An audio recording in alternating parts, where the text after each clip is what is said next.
Pasar Cikuray selalu ramai sejak subuh. Suara pedagang menjajakan dagangan bersahut-sahutan dengan derit gerobak dan langkah kaki para pembeli. Bau ikan asin, rempah-rempah, dan keringat bercampur jadi satu dalam udara pagi yang lembab. Di tengah keramaian itu, ada satu sosok yang membuat semua orang mendadak diam saat ia melintas. Ujang, preman pasar yang tubuhnya besar, berkumis tebal, dan selalu mengenakan jaket kulit lusuh meski cuaca panas. Di pinggangnya terselip golok kecil, meski katanya itu hanya hiasan. "Mak Eni, jangan lupa setorannya, ya. Jangan bikin saya ulang ngomong," ucapnya datar sambil menepuk meja dagangan si ibu tua. Mak Eni tergagap. "Iya, Jang, maaf, belum laku banyak tadi pagi. Ini, baru ada 20.000. Ujang tidak marah, tapi matanya menatap tajam. Ia mengambil uang itu lalu menunjuk dagangan si Mak. "Kalau keripikmu basi, siapa juga yang mau beli?" Mak Eni hanya menunduk. Ia tahu protes hanya akan memperparah nasibnya. Ujang bukan tipe yang bisa dibantah. Ia punya anak buah, dan kalau sudah marah, dagangan bisa dibalik, digulingkan, atau malah dihancurkan. Ujang lalu berjalan menyusuri lorong-lorong pasar, menghampiri satu persatu lapak. Para pedagang kecil, tukang sayur, tukang buah, sampai penjual sandal bekas, sudah siap dengan amplop tipis berisi setoran harian. Semuanya berlangsung cepat dan diam-diam. Tak ada yang berani bersuara. Baginya, pasar adalah ladang emas. Ia tidak berjualan, tidak berkeringat, tapi penghasilannya lebih besar dari pedagang manapun. Polisi sudah biasa datang dan pergi, tapi tak ada yang benar-benar menyentuh kekuasaan kecilnya di sini. Ia merasa tak tersentuh. Namun, di balik kekuasaan itu, Ujang sebenarnya menyimpan keresahan. Ia sering memandangi pasar dari kursi kayu di ujung lorong dan bertanya dalam hati, sampai kapan ini bertahan? Tapi ia cepat menghapus pikiran itu. Yang penting uang masuk, urusan nanti belakangan, gumamnya.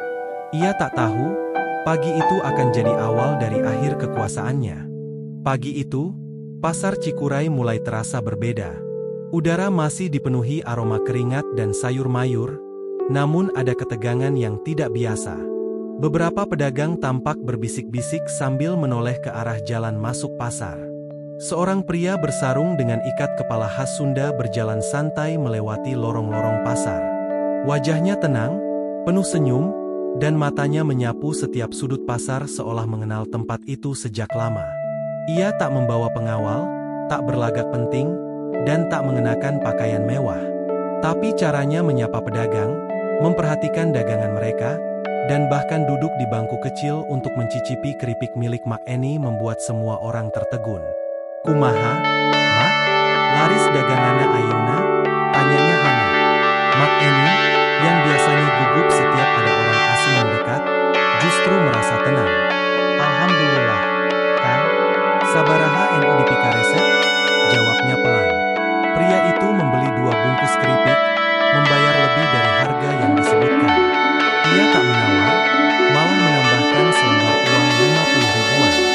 "Sisanya buat tambahan modal, Mak. Keripiknya enak, serius." Di lapak sebelah, Mang Didi si tukang pisang mengangguk-angguk, memperhatikan dengan seksama. "Kuring aha apal, ieu teh lain jalma biasa," bisiknya pada pedagang di sebelah. Beberapa pedagang mulai saling bertanya-tanya. Nama pria itu belum disebutkan, tapi aura ketenangan dan karismanya membuat orang-orang yakin ia bukan sekadar pengunjung pasar. Di sisi lain pasar, Ujang sedang menikmati kopi hitam sambil menghitung uang dari setoran pagi. Ia belum mendengar soal kedatangan tamu misterius itu, tapi salah satu anak buahnya, Dede, datang tergopoh-gopoh. "Jang, ada orang aneh keliling pasar. Ngobrol sama semua pedagang, senyum-senyum. Tapi, beda aurana. Kelihatan berwibawa," lapor Dede.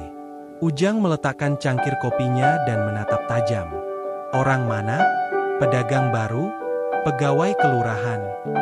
"Entahlah. Tapi Mang Didi bilang itu kayaknya Dedi Mulyadi." Nama itu membuat Ujang mengernyit. Ia pernah dengar, tapi belum terlalu peduli. Dedi Mulyadi? Ah, paling juga cuma orang sok penting. Kalau dia ganggu setoran gue, siap-siap gue ajar.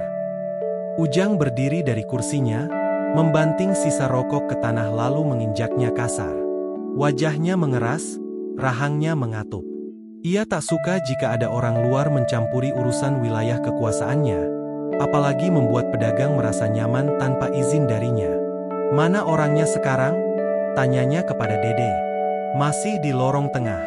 Barusan dia duduk ngobrol sama Mak Eni, lalu ke lapaknya Mang Didi. Tiap lewat, semua orang senyum-senyum. Gak kayak biasanya kalau lihat kita lewat," jawab Dede dengan nada cemas. Ujang mencibir. "Pasar ini milik gue. Siapapun yang bikin pedagang berani senyum-senyum tanpa rasa takut, itu berarti dia nyenggol harga diri gue." Dengan langkah cepat dan dada membusung, Ujang berjalan menuju lorong tengah. Orang-orang mulai berbisik saat melihatnya melintas. Beberapa pedagang buru-buru membereskan dagangannya. Sebagian lagi pura-pura tak melihat. Di ujung lorong, Kang Dedi masih duduk di bangku kecil milik pedagang pecel. Ia sedang menyuap nasi dengan tangan kanan sambil tertawa kecil mendengar cerita sang pedagang tentang dagangan yang pernah diborong seseorang untuk syukuran. Tatapan mata mereka bertemu. Ujang menatap tajam, Kang Dedi tersenyum ramah. Kurang anyar, kayaknya belum ngerti aturan di sini," kata Ujang datar, suaranya tenang tapi penuh tekanan. Kang Dedi meletakkan sendok, mengusap tangannya dengan tisu, lalu berdiri perlahan. Ia masih tersenyum, tanpa ada ketegangan sedikit pun di wajahnya. "Saya cuma ngobrol sama warga, Kang," ngabantos pedagang saatik. "Teu niat ganggu," jawab Kang Dedi, masih dengan nada lembut. Ujang semakin kesal. Ia benci orang yang terlalu tenang saat diancam. "Saya gak tanya niat. Tapi di sini, semua yang jalan dan dagang mesti seizin saya. Kalau enggak, ya, susah urusannya." Beberapa pedagang mulai mendekat, mencoba melihat dari jauh. Mak Eni menggigit bibir, khawatir. Dede menoleh ke kanan kiri, gelisah. Tapi Kang Dedi tetap berdiri tegak, lalu bertanya pelan, "Wilayah ini, kamu yang punya, Kang?" Ucapan itu membuat Ujang mendesis pelan. "Jangan main-main sama gue." "Tenang, saya gak main-main," jawab Kang Dedi sambil merogoh saku bajunya. Dari saku bajunya, Kang Dedi mengeluarkan sebuah kartu identitas. Ia mengangkatnya pelan, menunjukkan ke arah Ujang dan orang-orang yang mulai berkerumun. Di kartu itu tertulis jelas, Dedi Mulyadi, anggota DPR RI. Ujang sempat terdiam. Matanya menyipit, mencoba membaca nama itu baik-baik. Tapi egonya menolak tunduk. Ia mendengus dan berkata, "DPR kek, Presiden kek, kalau udah masuk pasar ini, harus ikut aturan." Kang Dedi tak menjawab. Ia hanya melangkah perlahan mendekat, berdiri hanya beberapa langkah dari Ujang. Sorot matanya lembut, tapi penuh ketegasan. "Saya datang ke sini bukan buat merebut apa-apa, Jang. Saya hanya ingin tahu kenapa banyak pedagang mengeluh tapi diam. Sekarang saya paham, karena mereka takut." Ucapan itu membuat wajah Ujang memerah. Beberapa pedagang mulai saling lirik. Tak ada yang berani menyahut, tapi mereka tetap berdiri di sana, menahan napas menanti apa yang akan terjadi. Kalau memang kamu merasa berkuasa, pakai kuasamu untuk bantu mereka. Jangan untuk peras. Jangan buat orang kecil tunduk hanya karena takut.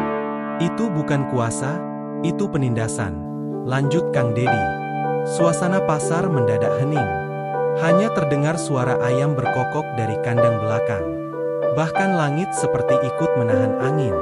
Ujang menatap sekeliling. Ia sadar semua mata tertuju padanya. Anak buahnya yang biasa berdiri di belakang, kini tampak ragu. Mereka tidak lagi terlihat seperti pembela, tapi seperti orang yang siap lari kalau keadaan memanas. Kang Dedi melangkah mundur sedikit, memberi ruang. "Saya kasih pilihan, Jang. Mau jadi bagian dari pasar ini dengan cara baik, atau tetap jadi beban yang suatu hari pasti diangkat paksa?" Ujang menggertakkan giginya. Tangannya mengepal, tapi tidak bergerak. Dalam pikirannya berkecamuk, antara harga diri, ketakutan, dan rasa malu yang perlahan naik ke wajahnya. Beberapa detik berlalu dalam diam. Lalu, tiba-tiba Ujang berbalik arah tanpa berkata apa-apa. Ia berjalan cepat menjauh, meninggalkan kerumunan yang masih membeku dalam keheningan. Kang Dedi menghela napas pelan. Ia tahu ini belum selesai, tapi ia juga tahu. Hari itu, pasar Cikuray mulai berubah. Setelah Ujang pergi, kerumunan pedagang mulai bergerak. Mereka tak langsung kembali ke lapak, seolah masih ingin memastikan kejadian tadi benar-benar terjadi. Beberapa dari mereka saling berbisik, sebagian lagi menatap Kang Dedi dengan rasa hormat yang baru muncul. Mak Eni maju paling depan. Tangannya gemetar saat menyentuh lengan Kang Dedi. "Kang, beneran Kang Dedi Mulyadi? Ya?" Tanyanya pelan, nyaris seperti bisikan. Kang Dedi tersenyum hangat. "Nya, enya, Mak. Abdi NUT Purwakarta. Sok nyumput-nyumpet ke apasan. Sok, karena rindunya sama wong cilik." Tiba-tiba, tepuk tangan terdengar dari arah Mang Dedi. Ia mulai bertepuk tangan perlahan, lalu pedagang lain ikut menyusul. Suasana yang semula tegang berubah menjadi haru dan semangat. Beberapa mata terlihat berkaca-kaca. "Kami pikir pemerintah gak akan pernah turun langsung lihat penderitaan kami," ucap Mang Dedi lantang. "Tapi hari ini, kami salah." Kang Dedi tak menjawab dengan kata-kata. Ia hanya mengangguk, menepuk bahu satu persatu pedagang yang mendekat, menguatkan mereka dengan sentuhan sederhana namun bermakna. Sementara itu, Ujang sudah kembali ke pos kecil tempat biasa ia duduk. Wajahnya muram. Kopinya dingin tak disentuh. Anak buahnya duduk tak jauh darinya, tapi tak ada yang berani buka suara. Di dalam pikirannya, suara Kang Dedi terngiang. Kata-kata tentang kekuasaan, tentang rasa takut, dan tentang pilihan. Untuk pertama kalinya, Ujang merasa benar-benar kalah, bukan oleh pukulan, tapi oleh wibawa. Malam harinya, Ujang tak bisa tidur. Ia menatap langit-langit kamar kecilnya yang sempit, memikirkan masa lalunya. Dari anak pasar yang miskin, ditendang-tendang karena tak bayar sewa, hingga akhirnya jadi penindas di tempat yang sama. Ia mulai bertanya pada dirinya sendiri, apa aku sudah jadi orang yang dulu paling aku benci? Di pasar, berita tentang kejadian pagi tadi menyebar cepat. Bahkan pembeli dari luar daerah mulai berdatangan, penasaran ingin melihat pasar yang disinggahi Kang Dedi. Beberapa wartawan lokal mulai meliput. Para pedagang merasa punya harapan baru. Mereka mulai berbincang soal rencana membuat koperasi, soal lapak yang lebih tertib, dan tentang pasar yang bisa jadi tempat berdagang dengan tenang. Dan di antara mereka, tanpa disadari, benih perubahan mulai tumbuh. Semuanya berawal dari satu langkah sederhana. Seseorang datang, mendengarkan, dan berani bicara kebenaran. 2 hari berlalu sejak kejadian itu. Pasar Cikuray terasa lebih ringan. Tak ada setoran dadakan, tak ada suara teriakan hujan, dan yang paling terasa, wajah para pedagang tampak lebih tenang. Senyum kembali muncul, meski masih hati-hati. Namun di balik ketenangan itu, Ujang masih bergelut dengan pikirannya sendiri. Ia tidak muncul di pasar sejak kejadian hari itu. Ia lebih banyak termenung di rumah kontrakan kecilnya, hanya keluar malam hari untuk beli rokok. Sampai akhirnya pagi itu, suara motor menderu pelan di dekat pos pasar. Kang Dedi datang lagi. Kali ini ia mengenakan kemeja batik sederhana, ditemani satu rekannya yang membawa map berisi dokumen. Tanpa seremoni, ia langsung menyapa para pedagang. Tapi bukan hanya itu, ia juga menanyakan kebutuhan mereka. Apakah butuh izin dagang, perbaikan atap lapak, atau bantuan alat usaha? Ia mencatat semuanya. Beberapa pedagang tampak masih ragu menyebut nama Ujang. Tapi Kang Dedi hanya mengangguk. "Tenang. Hari ini, kita bicara baik-baik."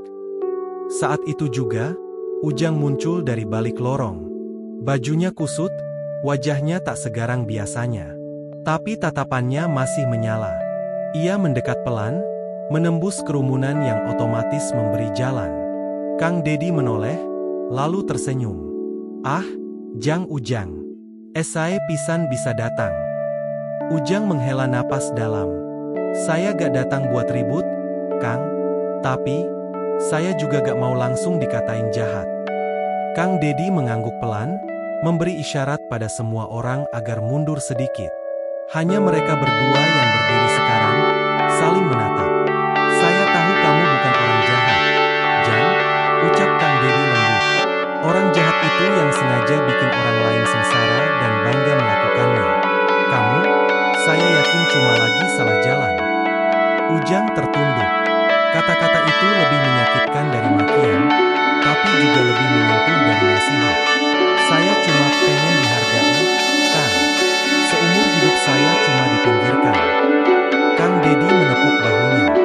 "Hargai dirimu dulu, baru orang lain akan ikut menghargai. Kalau kamu mau berubah, saya bantu. Tapi harus dari hati." Seketika, Ujang mengangguk pelan.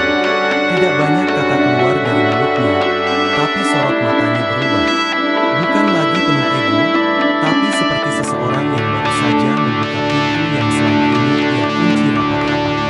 Setelah pertemuan itu, Ujang tidak langsung berubah total. Tapi pagi-pagi berikutnya, ia datang ke pasar lebih awal dari biasanya. Bukan untuk memungut setoran, melainkan hanya duduk diam di kursi kayu yang biasa ia pakai, memperhatikan aktivitas para pedagang. Para pedagang awalnya canggung. Beberapa menoleh ragu, bertanya-tanya dalam hati, apakah dia akan kembali seperti dulu.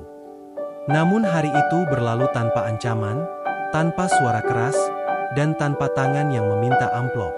Di hari ketiga, Ujang mulai membantu Mang Didi menyusun pisang di lapak. Ia tak banyak bicara, hanya sekadar menyapa pelan. Mang Didi menerima bantuan itu tanpa komentar, tapi senyumnya berbicara banyak. Keesokan harinya, Ujang datang membawa sapu lidi dan karung besar. Ia mulai menyapu jalan pasar, membersihkan sampah plastik dan daun-daun kering. Tak ada yang menyuruh, tak ada yang memaksa. Salah satu anak buahnya yang dulu ikut memalak pedagang mendekat dan bertanya pelan, "Jang, beneran mau begini terus?" Ujang menoleh, tersenyum kecil. "Kalau dulu gue nyusahin orang, sekarang gue pengen jadi orang yang berguna. Hidup cuma sekali, deh." Kabar tentang perubahan Ujang menyebar cepat. Para pedagang awalnya masih curiga, tapi seiring waktu, mereka mulai percaya. Bahkan Mak Eni yang dulu paling takut pada Ujang, kini sering membawakannya segelas kopi hangat tiap pagi. Kang Dedi kembali datang seminggu kemudian, kali ini membawa perwakilan dari Dinas Koperasi. Ia membuka diskusi terbuka bersama pedagang tentang rencana pembentukan koperasi pasar, sistem keamanan berbasis warga, dan perbaikan atap pasar yang bocor. Saat Kang Dedi bertanya siapa yang bersedia jadi relawan jaga malam, Ujang mengangkat tangan pertama kali. Suasana hening sejenak, lalu tepuk tangan pecah di seluruh penjuru pasar. Ujang mulai mengisi hari-harinya dengan pekerjaan kecil tapi berarti. Ia bantu angkut barang pedagang, bantu pengunjung lansia menyeberang jalan, bahkan ikut menjaga parkir. Di rumah kontrakannya yang sempit, ia mulai menulis catatan harian. Bukan karena pandai menulis, tapi karena ingin menyimpan ingatan tentang hari-hari pertamanya menjadi orang yang berbeda. Dalam satu halaman, ia menulis, "Dulu saya menguasai pasar karena ditakuti. Sekarang saya ingin berada di pasar karena dibutuhkan." Itu adalah hari ketika Ujang, preman pasar, menemukan kembali arti dari kata harga diri. Waktu berlalu, dan pasar Cikuray mulai berubah wajah. Atap lapak yang dulu bocor mulai diperbaiki, jalanan yang dulu penuh sampah kini bersih dan rapi. Pedagang mulai mengenakan seragam kecil, tanda koperasi yang baru terbentuk. Kang Dedi terus mendampingi, tak hanya sebagai politisi tapi sebagai sahabat bagi warga pasar. Ia kerap datang tanpa pengawal, berbincang santai dengan pedagang, mendengar langsung cerita mereka tanpa jarak. Ujang, yang dulu dikenal sebagai preman pasar, kini menjadi sosok yang berbeda. Ia dipercaya menjadi ketua keamanan koperasi, menjaga ketertiban tanpa intimidasi, hanya dengan ketegasan dan rasa hormat. Di sebuah acara kecil yang diadakan di tengah pasar, Ujang berdiri di depan para pedagang. Suaranya mantap dan penuh rasa syukur. Kita semua bisa berubah. Pasar ini bukan milik satu orang, tapi milik kita semua. Pedagang-pedagang yang dulu takut pada Ujang kini tersenyum lega. Mereka merasakan perubahan yang nyata, sebuah harapan baru yang lahir dari kerjasama dan kejujuran. Seorang ibu muda yang baru membuka lapak sayur berkata, "Saya tidak takut lagi berjualan di sini. Semua berkat Kang Dedi dan Pak Ujang." Kang Dedi mengangguk, matanya penuh haru. Ini baru permulaan. Saya percaya pasar ini akan jadi contoh bagi pasar-pasar lain di seluruh negeri. Ujang menatap sekeliling, melihat wajah-wajah yang penuh semangat. Dia merasakan beban lama terangkat dari pundaknya, digantikan oleh tanggung jawab yang lebih besar tapi jauh lebih membahagiakan. Malam itu, setelah pasar sepi, Ujang duduk di bangku yang dulu sering ia duduki. Dia menghela napas panjang, merasakan damai yang tak pernah ia rasakan sebelumnya. Dulu aku menguasai pasar dengan rasa takut. Sekarang aku menjaga pasar dengan cinta, gumamnya lirih. Di kejauhan, terdengar suara jangkrik dan desir angin malam yang menyejukkan. Pasar Cikuray, yang pernah penuh ketakutan, kini menjadi tempat penuh harapan dan kehidupan baru. Kang Dedi melangkah keluar dari kerumunan, menatap langit malam. Ia tahu perjuangan belum selesai, tapi hari ini adalah kemenangan kecil yang berarti bagi semua. Dengan senyum puas, ia berbisik, "Selamat jalan, Ujang. Selamat datang, Pasar Baru."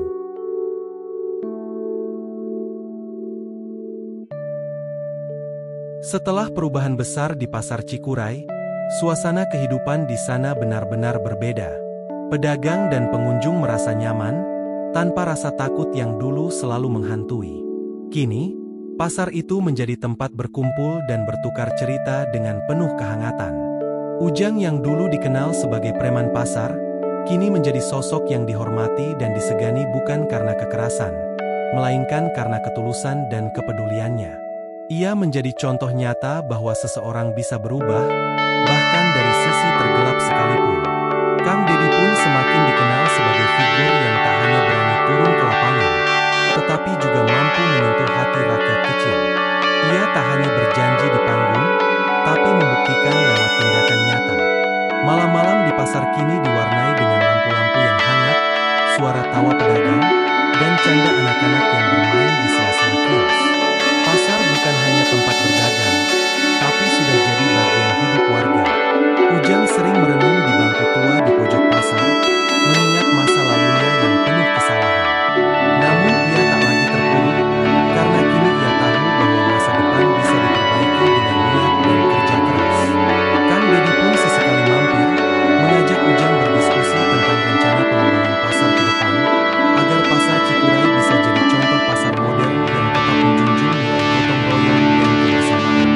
Waktu berjalan, dan cerita tentang perubahan di pasar Cikuray menyebar ke pasar-pasar lain. Banyak yang datang untuk belajar, mengambil inspirasi dari kisah Ujang dan Kang Dedi yang membuktikan bahwa perubahan itu mungkin. Di tengah malam yang tenang, pasar Cikuray berbisik pelan. "Ini bukan sekadar pasar, ini rumah kita semua."